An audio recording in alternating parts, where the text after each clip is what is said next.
Jacksonville Jaguars fans, welcome in. Good afternoon.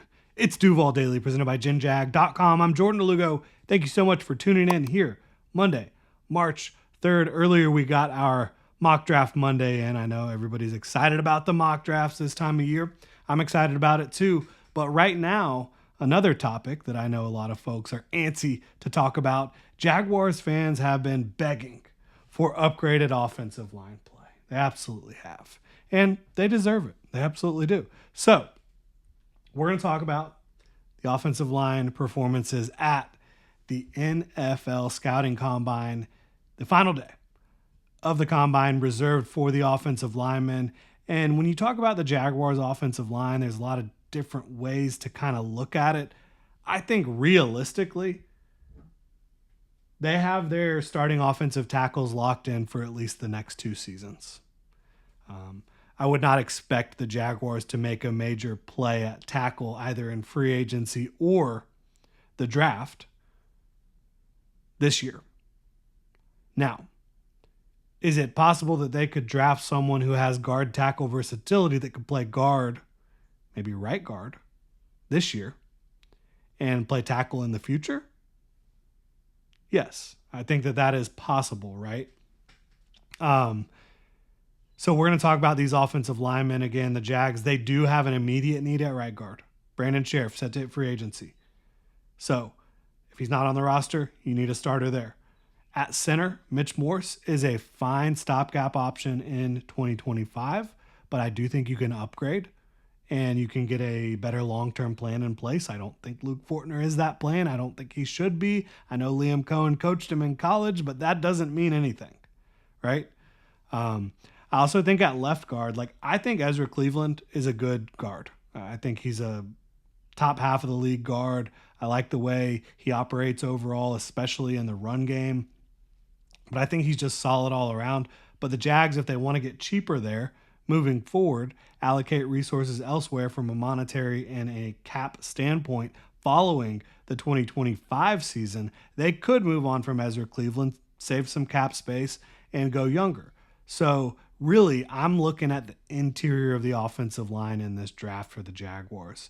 And so that's where we're going to be focused more than at tackle. But again, a lot of the tackles in this class, outside of a couple, I do think have the versatility to kick inside for you and then maybe down the road play outside as well. So that's kind of how we're going to be framing this thing. Looking at the interior of the offensive line, I think the Jaguars absolutely need to sign a guard as well.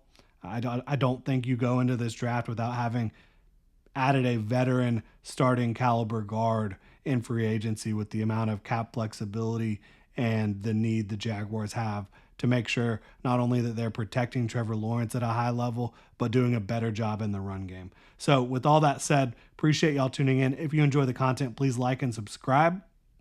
You can also check out genjag.com/shop, pick up some new Duval gear. We're going to just kind of run through some of these offensive line workouts, talk about some of these guys that I'm excited about potentially. Jared Wilson, he was the fastest offensive lineman at the Combine in the 40-yard dash. 4.84 40-yard dash, and I did mock him to the Jaguars earlier today, so we're not going to talk too much about him right now. But extreme athlete, 1-year starter at Georgia, plays center. This is the type of prospect. I think you probably keep him at center. Is there no way he can play guard? I'm not going to say that. I think it's possible he could play guard, but we haven't seen it.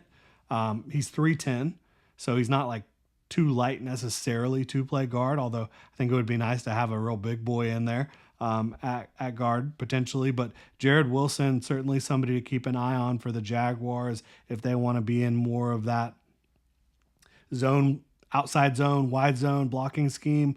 Obviously, in Liam Cohen's past, they've had a lot of balance on offense. So it'll be interesting to see about Jared Wilson. I think makes sense in any offense at center. Probably more of a move offense, get your offensive linemen working laterally and vertically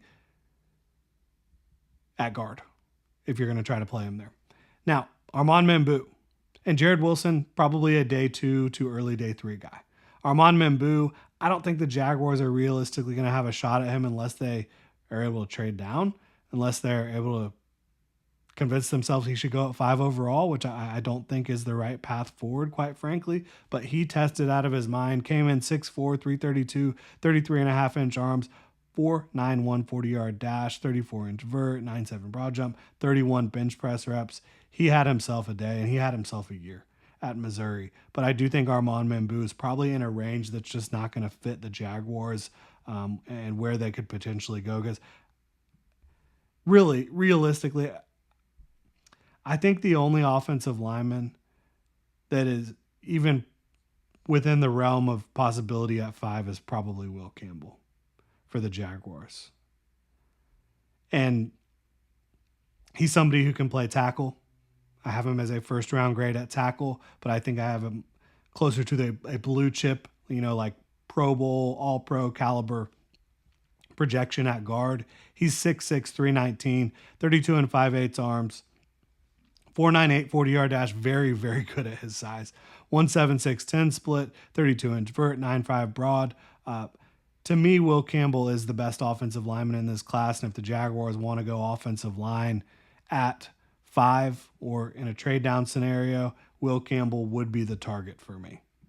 I have him graded a good bit above Armand Mambu. Now, looking at some guys that could potentially be there day 2 for the Jaguars. Jonas Avenea, he played tackle at Arizona. In my mind, he needs to play guard at the next level. 6'4", 324, 33 and 7/8 arms, 10 and a quarter hands. This is a big guy. And I think he came in at 324. That was a little bit lighter than he played, quite frankly. 4.95 40-yard dash, excellent at his time, at his size. 1.72 10 split, excellent at his size. 29-inch vert.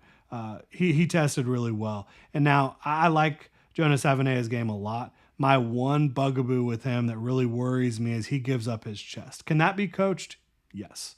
But you see him give up his chest too often, and I don't know why. He has all the length to be able to prevent that, but it's something that happens, and when you give up your chest, it's tough to win in the NFL. So, and when I say give up your chest, that means you're allowing a defender to get their hands where they want on your chest and dictate the rep. I don't care how dominant you are. It is difficult to recover from that position. So that's my one thing with him, but I think he's going to be a second, maybe early 3rd round pick. Is it possible Savenea is there at 70? Maybe. It could happen. Tate Ratledge out of Georgia. Got pretty fired up about him earlier, got the mullet, got the mustache. He just looks like what you want an offensive lineman to look like. Now, he is 308. He's not the biggest guy out there. 6'6.5", 308. So 4.97 40-yard dash, 1.72 10 split, 32-inch vert, 9.5 broad, 7.38 3-cone. The guy is an athlete. Really solid tape. I think he can be a good football player for you. I think he's a 3rd-round pick. So 70, 88 potentially. I think for me personally, at 70, that's right in the range that I'm going to have him, I think. Ariante Ursary, a really interesting one. Could be a 1st-round pick. Could be there when the Jaguars select at 36. And Ursary played left tackle at Minnesota. This is one of those guys that played tackle, and he's from KC Mo. Shout out to the in-laws, to the wife. She was born in Kansas City, but she is a Jaguars fan. She bleeds teal. 6'6", 331, 33 and an 8 arms, 9.5-inch hands. 5'0", 140 at 331 pounds is pretty impressive. 1.75 10 split, 29.5-inch vert. He did it all. 9.3 broad jump, 7.18 3-cone, 4.82 20-yard shuttle, 25 bench press reps. I think Ursary could definitely play guard and then maybe down the road play tackle for you. So if he's there at 36, I would definitely consider it. He has a little bit of inconsistency with his footwork on tape, which scares me a bit. A little bit more inconsistent than some of the other guys we've talked about in that regard. So that's the only little thing I worry about, but I think that gets mitigated inside, where he can just use his strength and his explosiveness. But yeah, we will continue talking about these offensive linemen. First, got to remind you all about Underdog Fantasy. This basketball season, when your favorite star scores buckets, we are alley-ooping you an opportunity to win money from watching sports with Underdog. Making picks on Underdog is straightforward. Signing up is even easier. Just head over to Underdog's simple-to-use mobile app or UnderdogFantasy.com. Sign up with promo code DuvalDaily, and Underdog will give you a free pick to use on your first cash pick'em entry, plus up to $1,000 in bonus cash when you deposit. Tonight, a couple different games I'm looking at. Looking at Miami, maybe Bam Adebayo. I think there's a good chance he might 11.5 rebounds. We'll see. We will see on that one. But definitely Underdog is the place to play. That is Underdog Fantasy, promo code Duval Daily to claim your new customer special of a free pick and your deposit offer. Must be 18 plus, 19 plus, Alabama, Nebraska, 19 plus in Colorado for some games, 21 plus, Massachusetts and Arizona, and President State where Underdog Fantasy operates. Terms apply. Void in Colorado. Concerned with your play? Call 1-800-GAMBLER or visit www.ncbgambling.org. Arizona 1-800-NEXT-STEP. That's 1-800-639-8783 or text NEXT STEP to 53342. New York, call the 24/7 Hope line at 1-877-8-HOPE-NY or text HOPE-NY 467-369. Shout out to Underdog Fantasy. If you're supporting them, you are supporting us. Looking at some more offensive linemen here that I think could make sense for the Jaguars. Jackson Slater had himself a pretty good day out of Sacramento State, had a tremendous Senior Bowl week, and a guy that late rounds could be a play for the Jaguars. I think Joshua Gray, another one out of Oregon State, a guard who could be a play for the Jaguars late round. Josh Connerly, I don't think is a fit. I think he's a tackle only at the next level, and I don't think that fits what the Jaguars are really looking for. So that's certainly something to keep in mind. Clay Webb,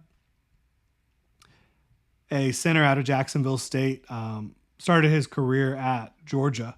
I really liked his Senior Bowl. Went back and watched some tape. I like his game a lot.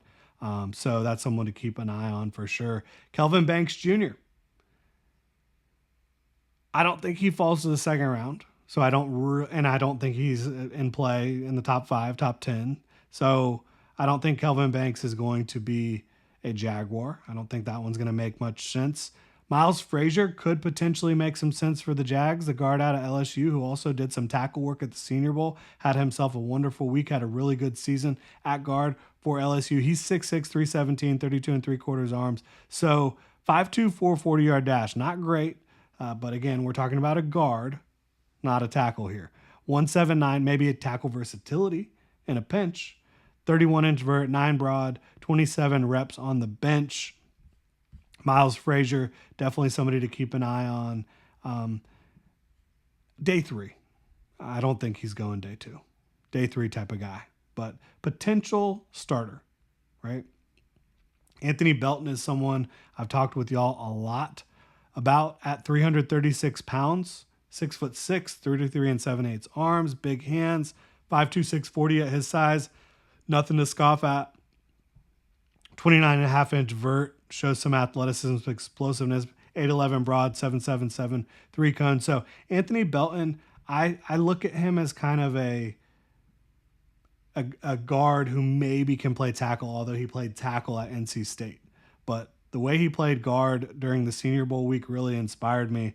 And one guy who played guard at Senior Bowl did not inspire me at all, who played tackle in college, is West Virginia's Wyatt Milam. I think this guy's going to end up falling to day 3. And I just don't know that he has the physical ability to cut it at the NFL level, which is a shame for such a good college football player. But Wyatt Milam, I'm not seeing it much for him.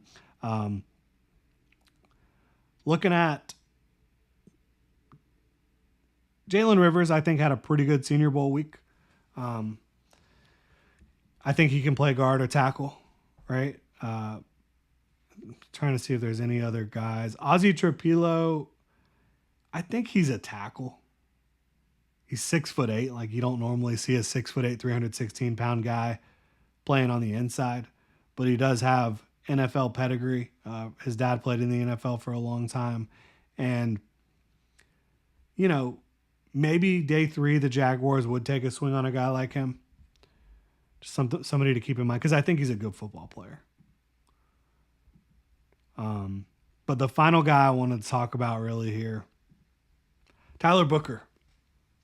I really don't know why he tested in this environment, but he's a guard out of Alabama who I absolutely love. top 20 prospect on my board. I know exactly what I'm getting from him, and he's not going to be for every team. You know how I talked about, if you're trying to be a wide zone, get your guys out on the move type of team, Jared Wilson could potentially make sense at guard or center. If you're a team that wants to get your guards on the move a ton, Tyler Booker is probably not your guy. If you want them really moving. He's 6'5", came in at 321, 34.5-inch arms, 11-inch hands. He's a behemoth. And I mean that in the best possible way. But 5'3", 40-yard dash, 196, 10 split, 27-inch vert, broad jump up 710, 3-cone drill 796, 20-yard shuttle 484, bench press reps 21. I respect going out and doing it, but I don't think he helped himself. I really don't. I think he helped himself, I'm sure, in the interviews with teams, in the press conference that he had. Watch the film. You're getting a guy who is going to blow defenders off the ball in the run game. You're getting a guy who has the length, strength, and immense size and good footwork. Like in a phone booth, this guy is plenty athlete enough at his size to be a dominant interior pass protector as well. And you saw someone very similar to him, Osiris Torrance, fall all the way to the second round. The Jaguars passed on him. Instead of drafting him, they traded back and took Britton Strange, who I think is a good football player. Do I think Britton Strange is as valuable as Osiris Torrance? I don't. Happy to have Britton here. I like the guy a lot. I still would have taken Osiris Torrance had I had that option. So I would not advise overlooking Tyler Booker. If he's there at 36. Earlier today we did Mason Graham and then Jaden Higgins at 36 and then Jared Wilson at 70 and did Anthony Belton in the 4th round. But if Tyler Booker is there at 36, he's going to be one of the top prospects on my board, bottom line. But again, if that's not the type of player you want, I think you should probably be reevaluating exactly what you're trying to do because he's going to help your football team in a big way. Appreciate y'all tuning in. Appreciate you supporting the channel. If you enjoy the content, please like and subscribe. Y'all have a good one.